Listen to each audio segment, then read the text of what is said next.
This is my Blu Vivo XL with the bad charging port.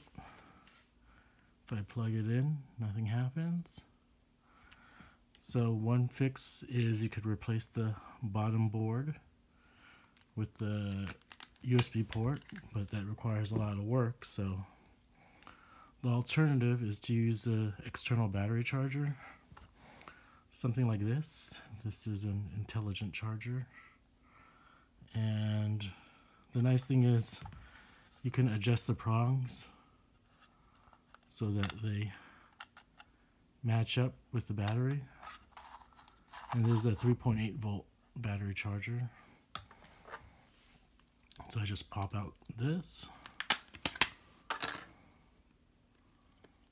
take the battery, and then adjust it so that they match. And if I do it correctly, you'll see this blue light. And then I just plug it into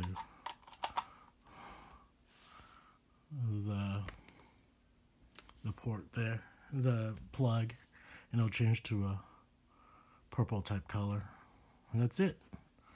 Didn't have to open up my Vivo XL phone. This will probably be applicable to any other phone that has a bad charging port where you can open the battery.